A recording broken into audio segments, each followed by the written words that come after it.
Okay, so what we're looking at here is my wife's computer. This is her HP Touchsmart 300. This is a 20-inch touchscreen all-in-one computer, and it's a 2009 computer. She got this in 2011. I picked it up for 50 bucks. I had a bad CPU. I replaced the CPU in it. She's been using it ever since. Windows 7 worked decent on it. Windows 10 come along, and all of a sudden every update it seems to slow down even more. And of course, you know, browsers being more resource intensive slows it down even more too. So we're going to see what we can do about upgrading this for her. And fortunately, this is a AM3 motherboard with, you know, and it takes DDR3 RAM. So it does appear like there is some options on there, you know, as far as upgrading this.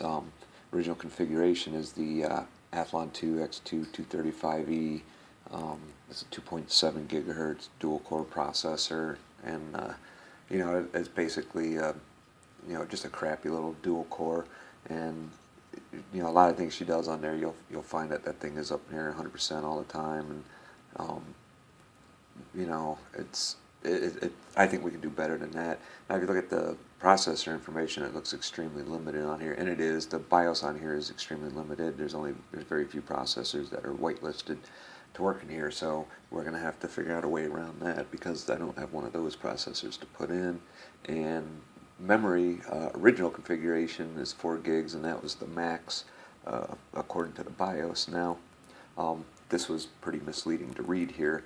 In reading up on this, you know, it tells you what, you know, what's installed in it, but it does tell you that, you know, it supports 2 gig RAM sticks. So you read down a little further, and it says up to 8 gigabyte RAM on 64-bit operating system. So, you know, that was kind of confusing. It only has 2 slots, and if each one supports 2, then that's a maximum of 4.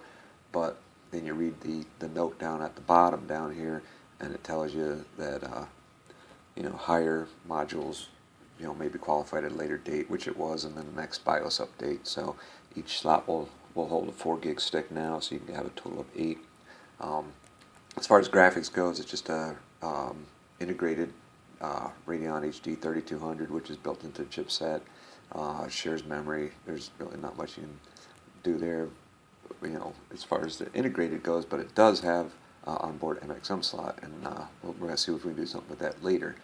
Now, here's the just looking at the CPU specs for the CPU, you know, in original configuration here, along with the you know, the onboard graphics. No, you know, like I said, nothing to write home about here on any of these specs.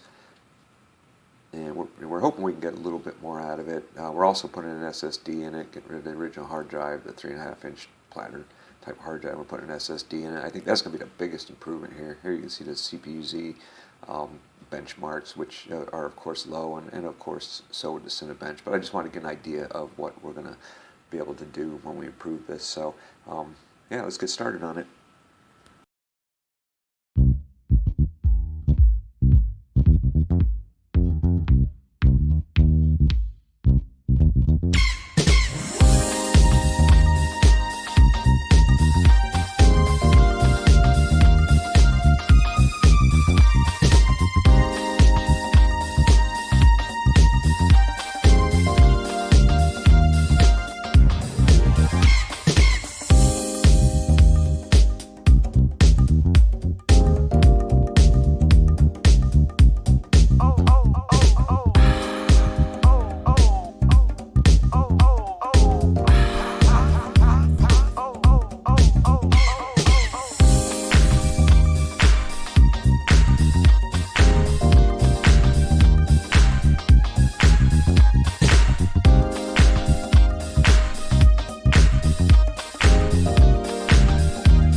not to worry, we did get our Athlon II 4-core 645 installed in here with a modified BIOS, and I'm not going to go into that because if you have to ask about it, you probably shouldn't be doing it. But as you can see, we did get our CPU-Z benchmark up from 120, 246 to 139, 581. So there's a noticeable improvement there.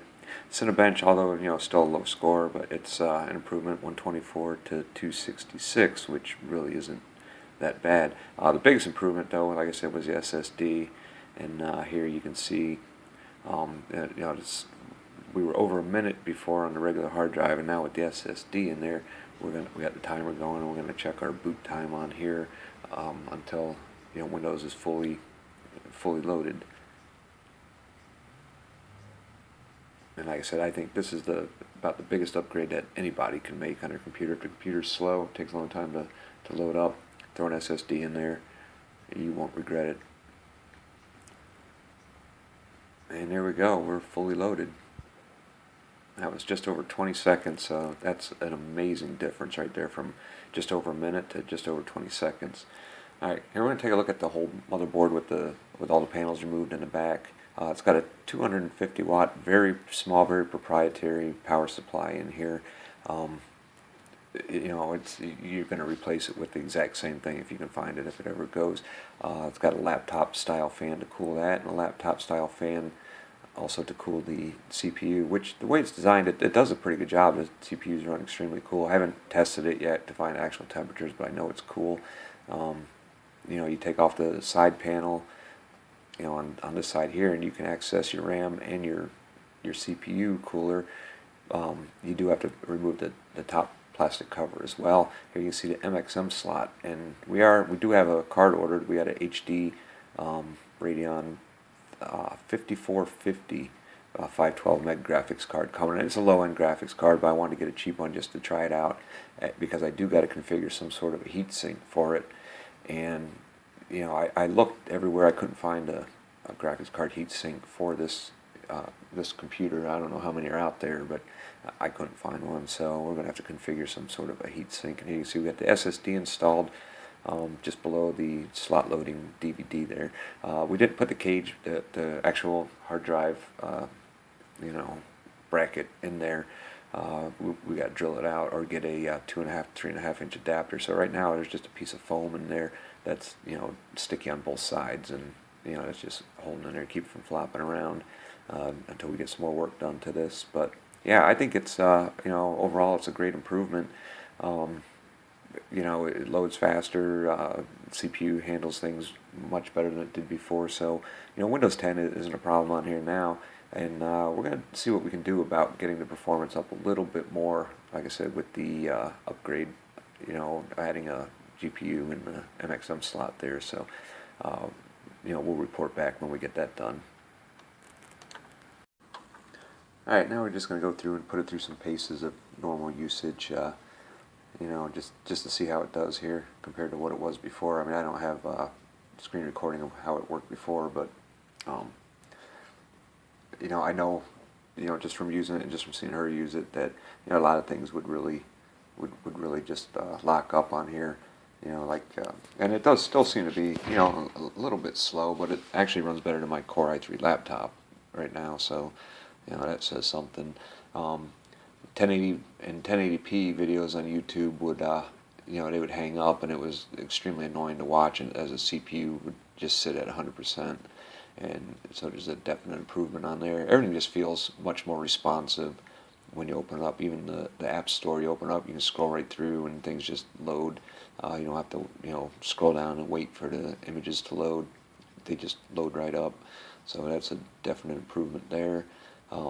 Browsing through the file system as well, everything just seems extremely snappy. Or even though that seems like something simple and trivial, when that just starts to lag up on you, it gets irritating. So everything, like I said, everything just seems to be so much smoother and far snappier is the only way I can think. It's got that, like you compare it to a car and a throttle response. It's just snappier, and we're going to try out this Microsoft Edge, and I think Microsoft Edge actually is a little less CPU intensive than Google Chrome, believe it or not. Used Google Chrome for years, and you know, certain things I go to Microsoft Edge for just because it's not as resource intensive. So I don't have too much issues on my laptop anymore. I switched to Linux on mine, so everything just feels faster. Make sure to just check everything out in 1080p. And you can see there is a delay going from minimizing to full screen, but I mean I get that on I get that on my laptop. I get it on the Media Center computer. It just seems to have that delay, but it's much less noticeable now than it was on her computer before. So overall, I'm going to say that this was a success.